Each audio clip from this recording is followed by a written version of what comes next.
बोलो जयकारा बोल मेरे श्री गुरु महाराज की जय। सभी गुरुमुख प्रेमियों से सप्रेम जय सच्चिदानंद। युगों युगों से हम मांगते आ रहे उस प्रभु से, उस परमात्मा से, उस दाता से मांगते हुए आ रहे और वो दातार हमारी इच्छाएं पूरी करता चला आ रहा है। हमें यकीन नहीं है क्योंकि हम आंख बंद करके, हमारा जो ज्ञान चक्षु है वो बंद है। कभी हमें लगता ही नहीं कि प्रभु की कितनी हम पर मेहरबानी हुई है, क्या क्या उसने हमें दिया है। कोई वस्तु अगर नहीं मिलती है तो उससे हम ये नहीं देखते कि उससे कौन सा लाभ होने वाला था, कौन सी हानि होने वाली थी, या जो हमें मिला हुआ है उससे क्या क्या नहीं हो रहा। कुछ तो हमें अपने कर्मों का भी ख्याल करना चाहिए कि हम क्या पता किस प्रकार से कर्म करके आए हैं, क्या हमें भोगना है। और केवल परमात्मा से मांगते भी हैं तो परमात्मा के सिवा बाकी सब कुछ मांगते हैं, एक परमात्मा को ही नहीं मांगते। एक उस परमात्मा को अगर हम हाथ जोड़ते हैं, सिर नवाते हैं, उसको याद करते हैं तो कुछ ना कुछ मांगने के लिए, बस हम अपनी मतलब परिस्थिति को पूरा करने के लिए, हे भगवान दया करना, हे प्रभु दया करना, आपकी कृपा बनी रहे, आपकी दया बनी रहे। ये नहीं सोचते कि हम प्रभु को अपना बना लें, दाता को अपने दिल में बसा लें।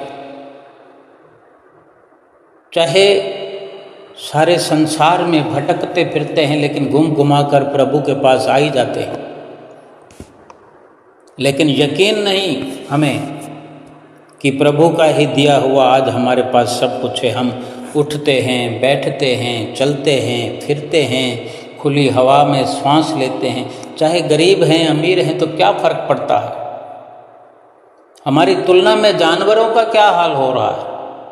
अगर अमीरी गरीबी का अगर हम हिसाब लगाते हैं, अमीरी गरीबी का दुख मनाते हैं, तो हमसे तो आज ऐसे ऐसे जानवर हैं जो कहीं हमसे अधिक सुविधाजनक स्थिति में उनका बेहतर जीवन नजर आता है। हमसे बढ़कर तो ऐसे ऐसे घरों में कुत्ते हैं, डॉग हैं, जो उन पर कितना रुपया खर्च होता है।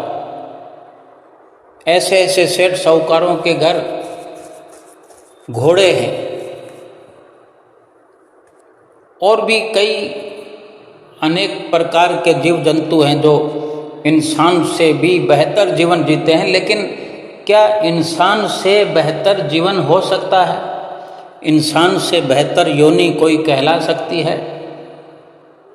चाहे हीरे मोतियों के हार कोई पहनता हो जानवर,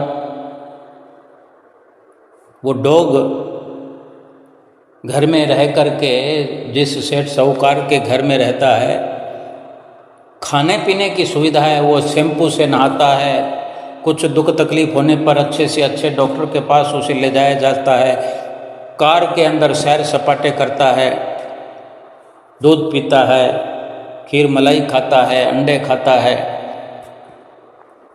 और अगर इंसान होकर के हम गरीब भी हैं, लेकिन क्या उस योनि की हम याचना करते हैं कि कभी हम इस गरीबी से तंग आ गए हैं और हमें ये 4 पाँव वाला जानवर बना दिया जाए?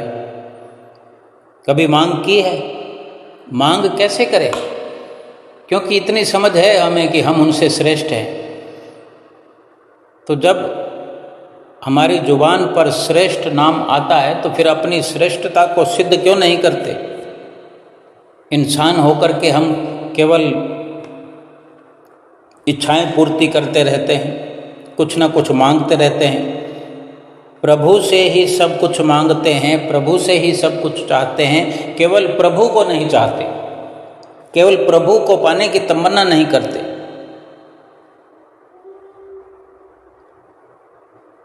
इसीलिए तो 84 लाख योनियों में हम भुगतते रहे, भटकते रहे। आज जो ये मनुष्य जीवन मिला, ये भी परमात्मा की दया है, ये प्रभु की दया हो गई। इस जीवन में तो हमें समझ लेना चाहिए, इस जीवन का लाभ तो हमें उठा लेना चाहिए।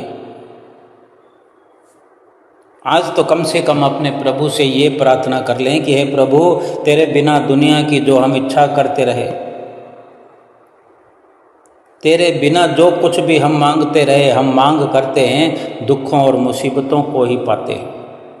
आज तो हम समझ लें, इंसान को असल प्रेम का पता भी तब तक नहीं चलता जब तक प्रेमी को बिछोड़े की आग में न जलना पड़े। और जब कोई प्रेमी अपने प्रीतम की उससे बिछोड़े की आग में जलता है, विरहा में रहता है, तब वो कुंदन बनता है, सोना बनता है। असल में तो वो प्रेमी कहलाने के तभी योग्य बनता है। और ऐसे प्रेमी गुरमुख कहलाने के अधिकारी हैं। और हमें सतगुरु की शरण ही इसीलिए मिली है कि हमें ये अवसर इस मनुष्य जीवन में साथ के साथ मिल गया है कि हमारे इस जीवन का हर एक पल कीमती हो जाए, हम लाभ की ओर हर पल अग्रसर होते रहे। श्री गुरु महाराज जी कभी श्री आनंदपुर में विराजमान होकर के गुरुमुख प्रेमियों के लिए सुंदर रचनाएं रचाते हैं, उन्हें अपने दर्शनों से कृतार्थ करते हैं, अपने चरण शरण में उनको बिठला करके सत्संग का अमृत पिलाते हैं, सच्चा ज्ञान बख्शते हैं, सच्चे ज्ञान की रोशनी में उन्हें हर वक्त चलना सिखाते हैं। कभी श्री प्रयाग धाम में श्री गुरु महाराज जी विराजमान होकर, यानी सभी के लिए ये सुख सुविधा भजन भक्ति की उपलब्ध करा रहे हैं। कितने अहोभाग्य हैं हमारे। गुरुमुख प्रेमी भी लाभ उठाते हैं, लेकिन असल में सत्संग का लाभ केवल सत्संग में बैठने से नहीं होता। दर्शनों का लाभ दर्शन करने से नहीं होता। सत्संग का लाभ भी सत्संग में सुने हुए वचनों पर अमल करने से होता है। दर्शनों का लाभ भी दर्शनों को अपने अंदर सतगुरु के दर्शन, सतगुरु की छवि अपने हृदय के मंदिर में बसाने से होता है। नाम जो सतगुरु से हमें मिला है, उस नाम की रगड़ से जब तक मन शुद्ध नहीं होगा, मन निर्मल नहीं होगा, मन साफ नहीं होगा, तब तक तो मन हमें भक्ति में लगने देगा ही नहीं। श्री आनंदपुर में भी श्री दर्शन हाल में सत्संग हुआ। जैसे कि गुरुमुख प्रेमी श्री आनंदपुर में सुबह शाम संध्या तीन समय सुंदर सुंदर दर्शनों का लाभ प्राप्त करते हैं। पहल तो सुबह सवेरे उठते ही पहला काम ही श्री दर्शनों का गुरुमुख प्रेमियों के लिए होता है। ज़्यादा से ज़्यादा सवेरे उठकर कोई चाय पानी पी सकता है। इसके तुरंत बाद तो श्री आरती पूजा का ही अवसर होता है। कुछ गुरुमुख प्रेमी तो सीधे श्री मंदिर जी में पहुंच करके श्री दर्शन करते हैं, चाय पानी बाद में पीते हैं। यानी भक्ति का ऐसा सरमाया जो गुरुमुख प्रेमी प्राप्त कर रहे हैं, श्री सतगुरुदेव महाराज जी की असीम असीम कृपा है हम गुरुमुखों पर कि सुबह सवेरे ये अवसर मिल रहा है। श्री आनंदपुर दरबार में गुरु महाराज जी विराजमान हैं। जब से बड़ा पर्व श्री गुरु पूर्णिमा का व्यतीत हो गया, शुभ संक्रांति का पर्व व्यतीत हो गया, और भी छोटे बड़े कई पर्व श्री गुरु महाराज जी के चरणों में बैठकर गुरुमुख प्रेमियों ने मनाए। गुरुमुख प्रेमी आ रहे हैं, जा रहे हैं, कोई 2 दिन, कोई 4 दिन, कोई 1 महीना, कोई इससे भी अधिक। किसी के लिए कोई मना नहीं है। जब श्री दरबार की रचना ही गुरुमुख प्रेमियों के लिए है, तो जो गुरुमुख प्रेमी सेवा का अवसर प्राप्त करना चाहते हैं, सेवा का लाभ प्राप्त करना चाहिए। सेवा का लाभ प्राप्त कराने के लिए ही श्री दरबार की रचना हुई है। भक्ति के मार्ग पर अग्रसर कराने के लिए ही ये श्री दरबार की रचना श्री परमहंसों ने की है। गुरुमुख प्रेमी आते हैं, श्री दर्शन करके निहाल हो जाते हैं। किसको कितना लाभ मिलता है ये अपने सुंदर भावों पर निर्भर करता है, अपने विचारों पर, अपनी सोच पर निर्भर करता है। जैसे कि नित्य प्रति फरमान होता है कि 2 घंटे सुमरन करो, 5 नियमों की पालना करो, आरती, पूजा, सेवा, सत्संग, सुमरन, दर्शन, ध्यान। गुरुमुख प्रेमी सत्संग में बैठते हैं, 2-2 समय सत्संग का लाभ प्राप्त करते हैं। उसके अलावा सुंदर सुंदर पोथियों का स्वाध्याय करना, आनंद संदेश है, अमर सत्य संदेश है, और कितनी ही पुस्तकें श्री दरबार की है। जितना जी चाहे सत्संग में रुचि लगा करके पठन पाठन करें, लेकिन अमल जब तक ना हो, अनेक प्रकार से गुरुमुख प्रेमी कहा करते हैं कि मेरा मन नहीं लगता, मेरा ध्यान कहीं और चला जाता है, उधर चला जाता है, उधर चला जाता है। जहाँ गुरुमुख प्रेमी बैठे, जहाँ सत्संग में बैठ कर के सत्संग सुन रहा है, कानों से सुनते हुए भी उसको लाभ नहीं होता, तो इसका मतलब कि दूसरी संगत में पढ़ करके, सतगुरु के साथ बैठ करके, सतगुरु के साथ हो करके भी सतगुरु के साथ वो नहीं होता, उसका मन नहीं होता। ऐसे ही सत्संग में वर्णन हो रहा था, महात्मा जी सत्संग सुना रहे थे कि जैसे श्री दर्शन हाल दिव्य सत्संग भवन में रोज श्री दर्शनों के साथ सत्संग होता है, गुरुमुख प्रेमी इसी प्रकार श्री दर्शन हाल में इकट्ठे हो रहे थे और अपने श्री हुजूर गुरु महाराज जी की इंतजार में बैठे हुए अपने अपने ध्यान में, ये ध्यान कभी सतगुरु की ओर होता है तो कभी 7 समुंदर पार पहुंच जाता है, कहीं दरबार में होता है तो कभी घर बार में पहुंच जाता है। मन जहाँ जहाँ इस जीव को ले जाता है, मन के साथ मिलकर के जीव अपनी सूरत को वहीं उड़ाता रहता है, भटकाता रहता है। गुरुमुख प्रेमी श्री दर्शन हाल में बैठे हुए और अचानक से श्री गुरु महाराज जी श्री दर्शन हाल में सिंहासन पर आकर विराजमान हुए पर्दे खुले, गुरुमुख प्रेमियों ने दंडवत प्रणाम किया। श्री गुरु महाराज जी ने हुक्मनामा दिया। सभी गुरुमुख प्रेमी हुक्मनामा पा करके निहाल हुए और महात्मा जनों ने बारी बारी से लाइन में श्री गुरु महाराज जी के नज़दीक पहुंचकर माथा टेका।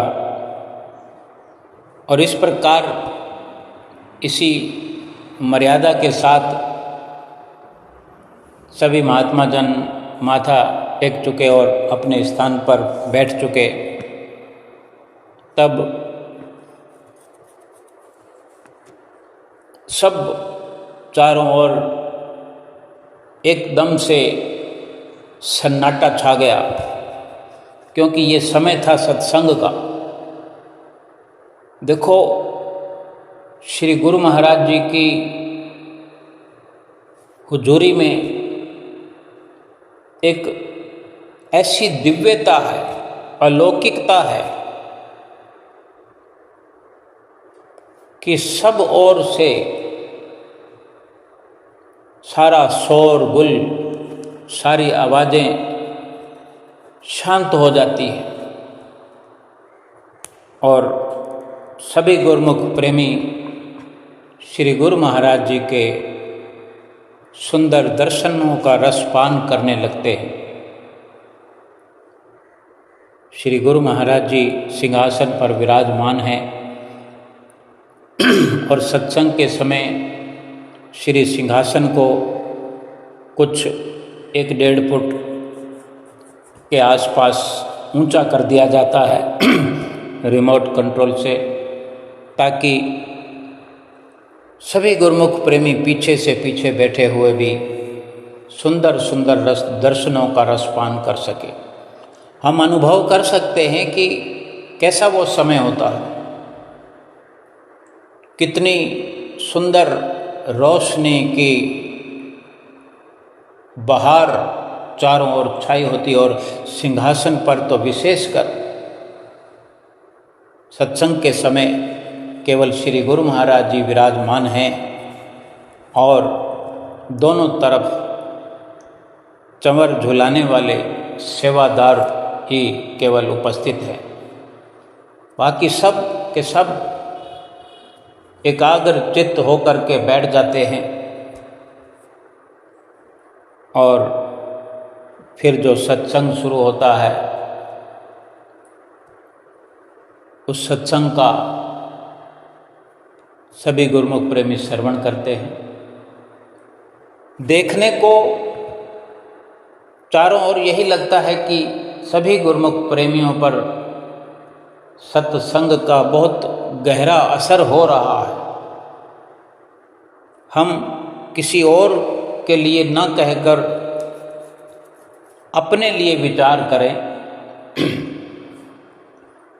कि जाने कितने वर्षों से हम जाते हैं, कितने कितने दिन पहुंचते होंगे, कितने कितने दिन वहाँ रहते होंगे।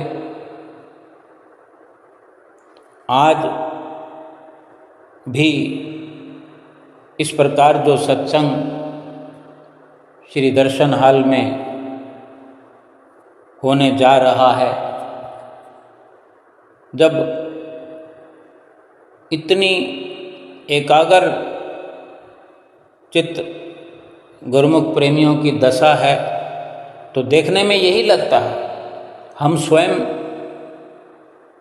अपने आप को देखें कि हम चुपचाप बैठे हुए हैं, किसी से कोई बातचीत नहीं कर रहे हैं, केवल देख रहे हैं सतगुरु के मुखारविंद की ओर, दर्शन कर रहे हैं आँखों से, सतगुरु को निहार रहे हैं, एक टक निहार रहे हैं, बार बार निहार रहे हैं। थोड़ी इधर उधर दृष्टि चली जाती है तो फिर घूम करके सतगुरु के दीदार की ओर हमारी आँखें फिर लग जाती है, बार बार लग जाती है। कितना सुखद एहसास हम अपने भीतर ही भीतर महसूस करते हैं। और जो सत्संग हो रहा होता है, बड़े ध्यान से गौर से सुन रहे होते हैं, देखने में ऐसा प्रतीत होता है लेकिन यकीनन अगर गौर से सुन रहे हैं और गौर से दर्शन कर रहे हैं और फिर उस पर अमल भी हो जाए, अमल करने का भी गौर फरमाएं, तो कितना लाभ होगा हम वर्णन नहीं कर सकते, अवर्णनीय लाभ होगा। क्योंकि संतों महापुरुषों के एक एक वचन में, एक शब्द में राज भरा हुआ है। इस प्रकार जो महात्मा जी सत्संग शुरू करते हैं, श्री गुरु महाराज जी ने हुक्मनामा भी दिया, महात्मा जी ने सभी को हुक्मनामा देकर उठाया, सभी ने माथा भी टेका, दंडवत प्रणाम भी किया। वो सब हम गौर से सुनते हैं कि महात्मा जी ने क्या सत्संग फरमाया, सुने।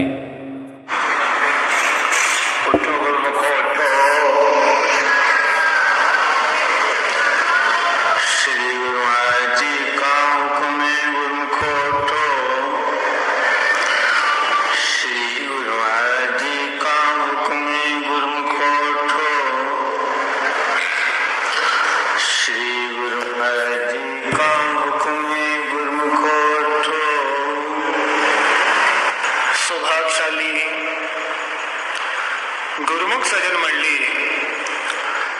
इसी प्रकार अपने मन और चित्त की समस्त वृत्तियों को एकाग्र करते हुए अपना ध्यान सन्मुख विराजमान हमारे परम इष्ट देव, परम आराध्य देव श्री श्री 108 श्री हजूर सतगुरु देवदाता दीन दयाल महाराज जी के मुबारक दर्शनों की ओर लगाते हुए एक दफा मीठे स्वर में मिल करके बोलो जयकारा, बोल मेरे श्री गुरु मां।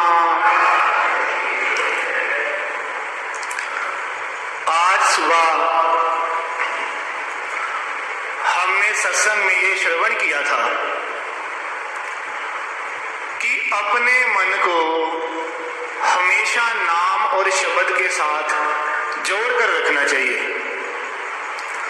क्योंकि जब तक मन जो है शब्द के साथ जुड़ा हुआ है, सतगुरु के चरणों के साथ जुड़ा है, तब तक ही वो काल और माया से बचा है। क्योंकि जो मन है वही जीव के बंधन का कारण है, 84 लाख योनियों का कारण है। यदि इस संसार से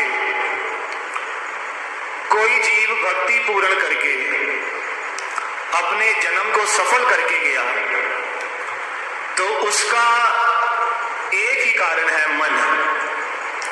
और यदि कोई अपने मन को संसार में उलझा करके जन्म को खराब किया है तो उसका भी एक ही कारण है मन।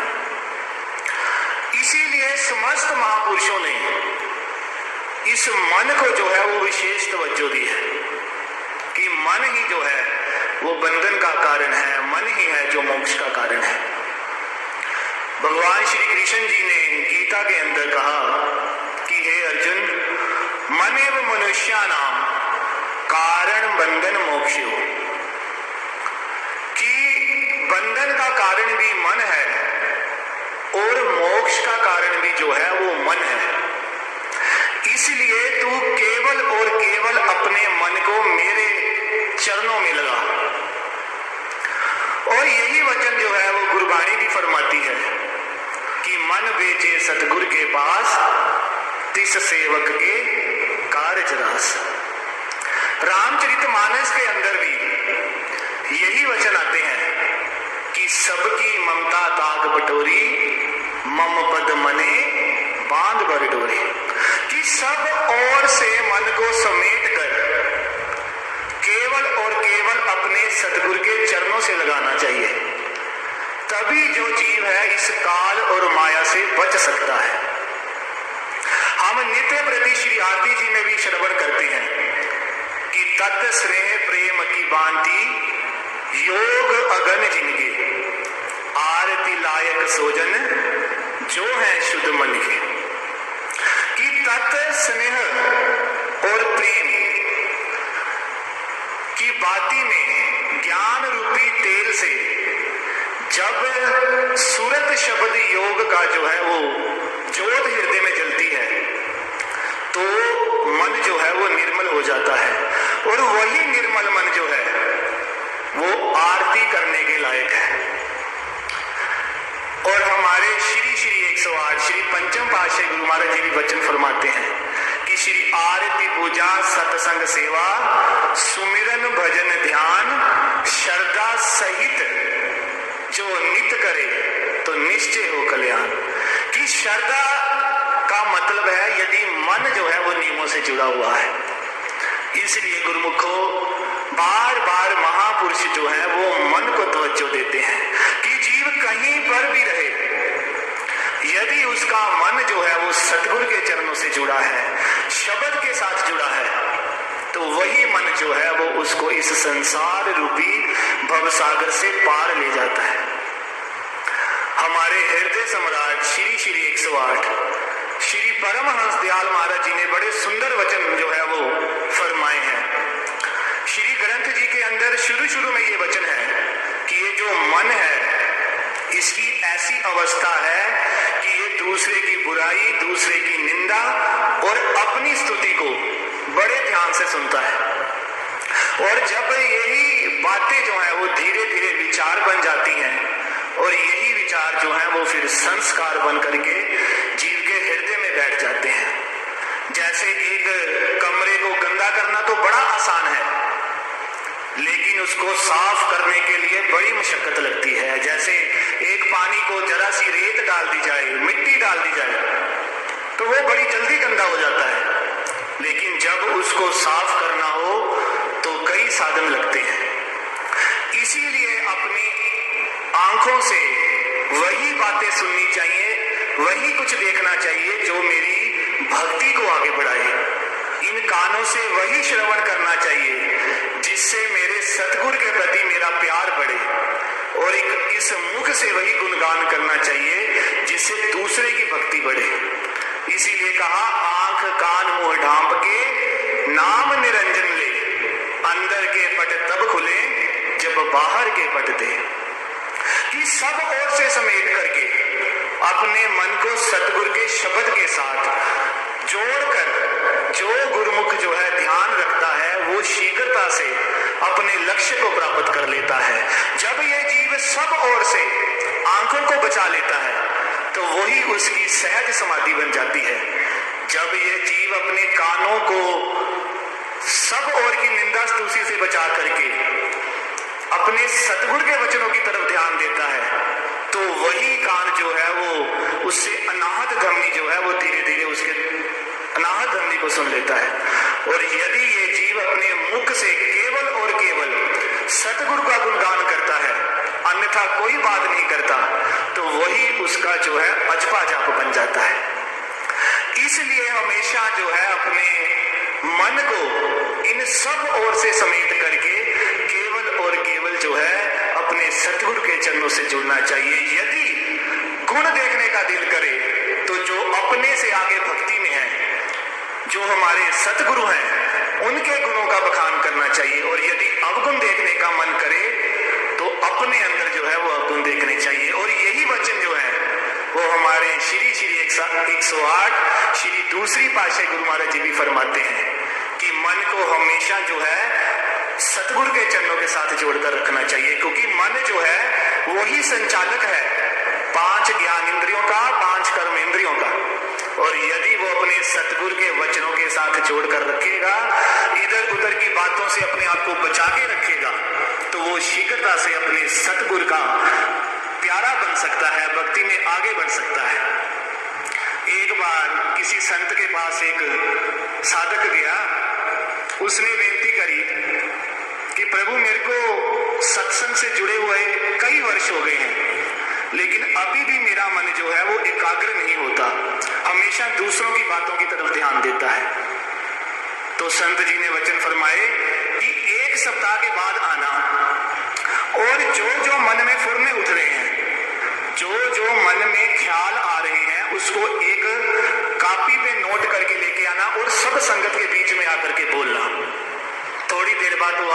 उनके चरणों में गिर गया। कहता महाराज मेरे हृदय में ऐसे ऐसे विचार आते हैं जो मैं सब संगत के बीच में आकर के बोल ही नहीं सकता। तो संत कहते हैं जब स्वयं का मन इतना गंदा है तो दूसरे के अवगुण देखने में क्यों समय को व्यर्थ करते हो? वही समय को अपने सतगुरु का गुणगान करने में लगाओ, वही समय को नाम सिमरन करने में लगाओ, तो यही समय जो है वो भक्ति में लगेगा। धीरे धीरे मन जो है वो लगने लगेगा सत्संगत में आकर के। तो गुरुमुखो ये बहुत बड़ी कृपा है हमारे महापुरुषों की। श्री हजूर सतगुरुदेव महाराज जी भी बार बार हमको वचन फरमा करके नाम और भक्ति से जोड़ रहे हैं, ताकि जो मन है वो इधर उधर की बातों से निकल करके सतगुरु के चरणों के साथ जुड़ जाए। महापुरुष फरमाते हैं कि जैसे एक कन्या का शादी जो है विवाह होता है तो उसकी सखियां कहती हैं, लाख कहती हैं कि तू इस घर की ममता को छोड़, अब तुझे दूसरे घर में जाना है। तो वो जितनी मर्जी कोशिश कर ले, वो कभी भी इधर का जो है वो ख्याल खत्म नहीं कर सकती। जब उसको उस घर का प्यार मिलना शुरू हो जाता है, धीरे धीरे मन जो है वो बाहर निकलने लग पड़ता है। ऐसे ही जो जीव अपने सतगुरु का सिमरन करके भक्ति करके उनका प्यार को प्राप्त कर लेता है, धीरे धीरे मन जो है वो संसार के मोह से निकल करके सतगुरु के चरणों से जुड़ जाता है। इसीलिए हम बार बार अपने सतगुरुदेव महाराज जी से विनती करते हैं कि श्री सतगुरुदेव महाराज जी हमारे ऊपर ऐसे ही नित्य प्रति कृपा करते रहें, ऐसे ही हमको अपना प्यार बख्शें, ऐसे ही अपना दर्शन हमको देते रहें, ताकि जो हमारा मन इस संसार में उलझा पड़ा है वो आपके चरणों से जुड़ जाए। तो गुरुमुखो ये बहुत बड़ा सौभाग्य है कि हमको ये मानुष जन्म मिला है। मन निर्मल होगा तो सिर्फ और सिर्फ मानुष जन्म नहीं हो सकता है, और ये मानुष जन्म कोई 100-200 वर्ष के लिए तो किसी को प्राप्त नहीं हुआ। थोड़ा सा समय है, वो केवल और केवल सतगुरु के भजन में सुमरन में लगा करके मन को निर्मल कर लें, ताकि हमारा जो जन्मों जन्मों से गंदा मन है, जिसके कारण जीव जो है वो 84 लाख योनियों में घूम रहा है, वो जो है ठहर जाए, अपने सतगुरु के चरणों से जुड़ जाए, शब्द के साथ जुड़ जाए। बहुत बड़ी कृपा है महापुरुषों की कि जो इस कलयुग के अंदर हमको मानुष जन्म मिला, और उसके बाद जो है वो भक्ति रूपी जो है संस्कार हमारे श्री सतगुरुदेव महाराज जी हमको प्रदान कर रहे हैं। उनकी कृपा जो है हमेशा हमारे ऊपर जो है वो बरसती रहे, तभी बरसेगी। और वही जीव जो है हमेशा ये अनुभव कर सकता है कि नित्य प्रति सतगुरु की कृपा बरस रही है, जो सतगुरु के नियमों से बंधा हुआ है, जो भजन करता है। ये कृपा सतगुरुदेव महाराज जी हम पर कर रहे हैं, ऐसी कृपा करते रहें ताकि हमारा जो है वो मानुष जन्म सफल हो और हमको अपने सतगुरुदेव महाराज जी की प्रसन्नता प्राप्त हो। कितना सुंदर सत्संग सुन करके गुरुमुख प्रेमी निहाल होते।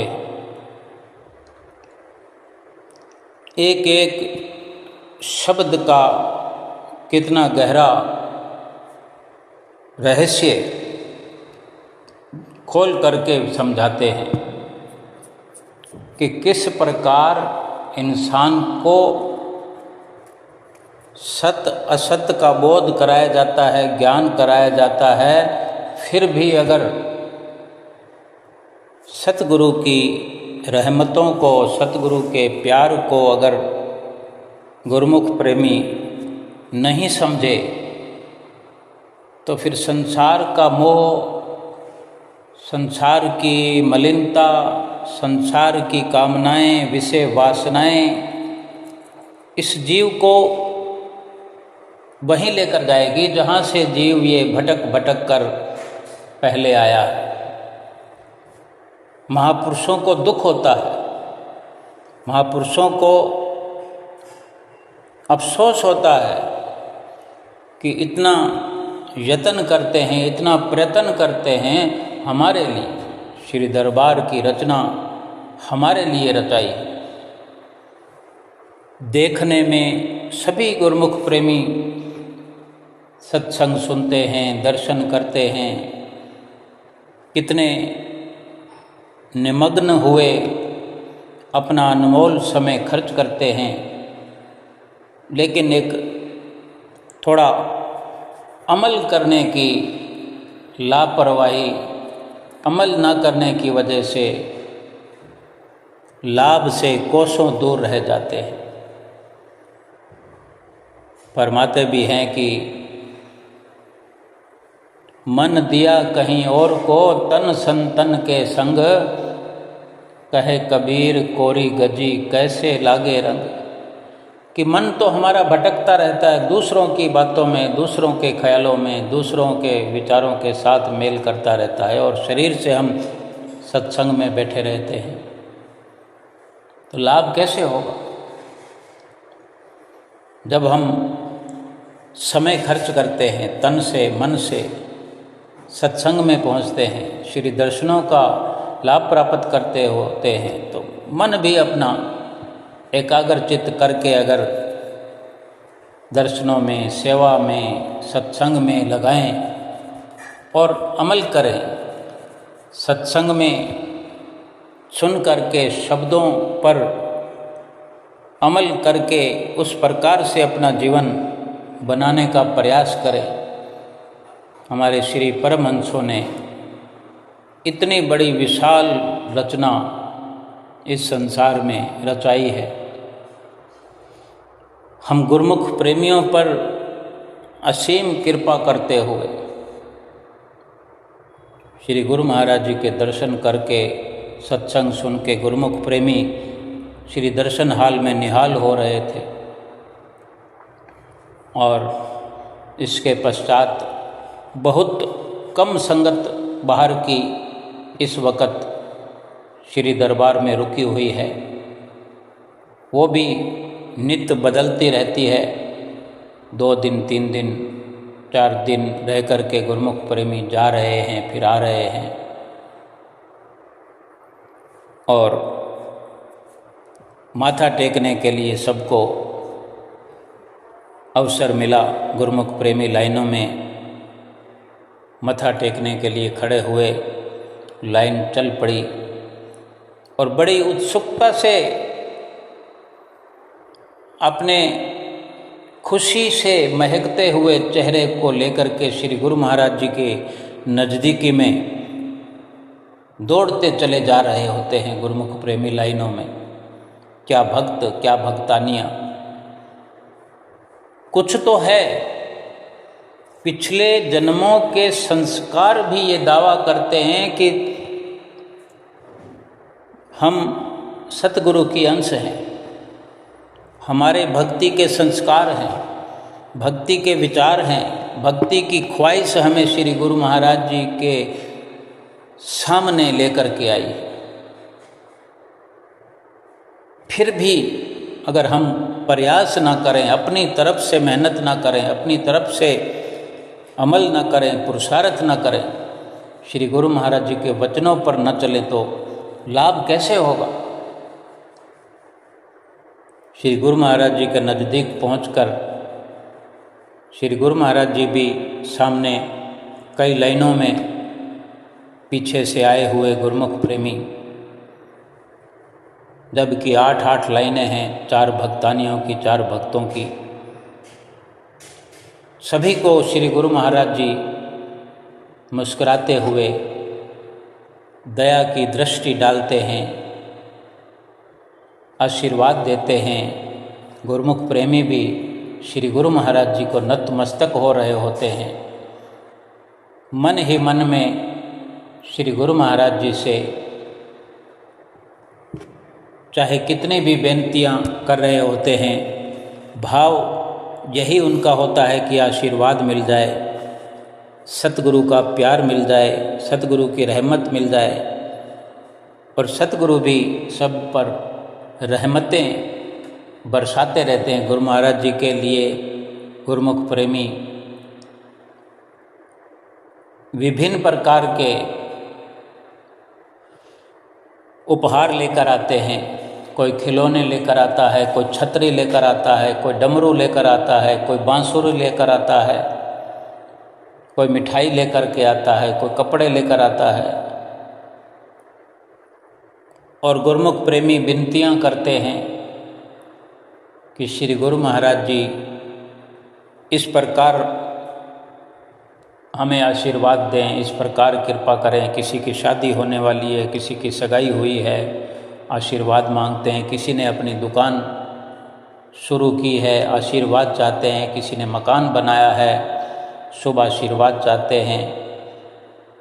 सभी को श्री गुरु महाराज जी आशीर्वाद से निहाल करते हैं और गुरुमुख प्रेमी माथा टेकते हुए प्रसाद लेकर के मुस्कुराते हुए लाइनों से बाहर आकर के अपनी जगह पर बैठते हुए दिखाई देते हैं। और इसी प्रकार श्री गुरु महाराज जी सबको आशीर्वाद दे दे करके निहाल करते हैं।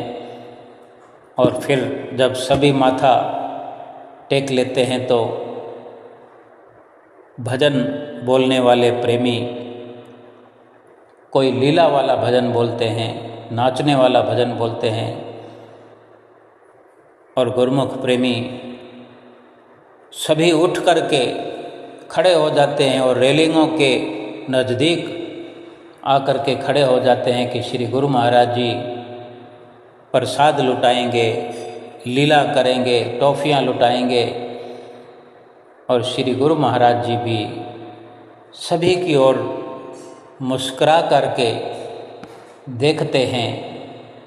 गुरुमुख प्रेमियों का प्रेम देख करके सबकी मनोभावना पूरी करते हैं, टॉफ़ियाँ लुटाते हैं, महात्मा जनों को इशारा करते हैं कि इधर लुटाओ, उधर लुटाओ।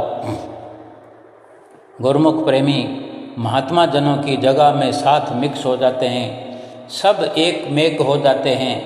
श्री गुरु महाराज जी की नज़र में भी सब एक हैं, सबको गुरुमुख प्रेमी का दर्जा देते हैं।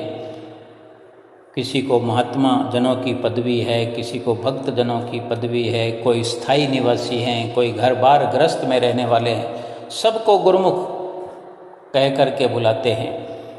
हमारे कितने भाग्य हैं, हम भाग्यशाली हैं। हमारे संस्कार, हमारा प्रारब्ध ये इशारा करता है कि हमें अथक प्रयास करते हुए भजन भक्ति का लाभ प्राप्त करना चाहिए। श्री गुरु महाराज जी सबको निहाल करते हुए अंदर की ओर कृपा करते हैं। थोड़ी देर में ही श्री गुरु महाराज जी श्रीकार में विराजमान होकर के सैर के लिए चले जाते हैं। और इसके बाद गुरुमुख प्रेमी भी श्री आरती पूजा जो कि संध्या समय की होने वाली होती है, उसकी तैयारी में लग जाते हैं।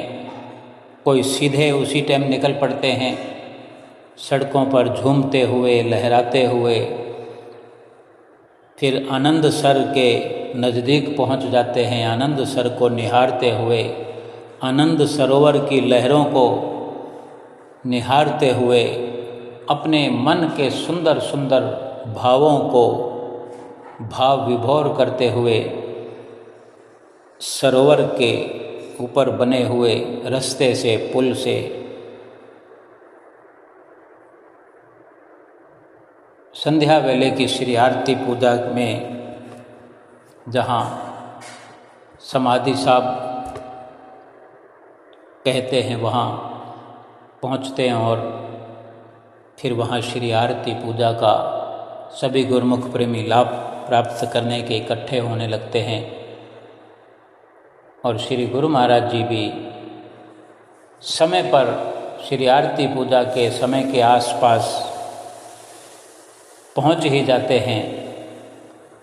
गुरुमुख प्रेमी बार बार दर्शन करके, सतगुरु की नज़दीकी प्राप्त करके, उनके चरणों की छत्र छाया में बैठ करके, जाने कोई कहाँ से आता है, कोई कहाँ से आता है, कोई कितने समय से आकर के दर्शन करता है, इस विचार के साथ कि मैं 4 दिन के लिए आया हूँ तो भरपूर दर्शन करके जाऊँ, भरपूर सेवा करके जाऊँ, भरपूर सत्संग सुन कर जाऊँ, और यही ख्यालात अपने अंदर लगे रहें कि मैं ये जीवन भी जाने कब से, कितने जन्मों के बाद ये मनुष्य जीवन लेकर आया हूँ, तो इस जन्म में मैं पूरा जीवन सेवा का लाभ उठाऊँ, सत्संग का लाभ उठाऊँ, दर्शन का लाभ उठाऊँ।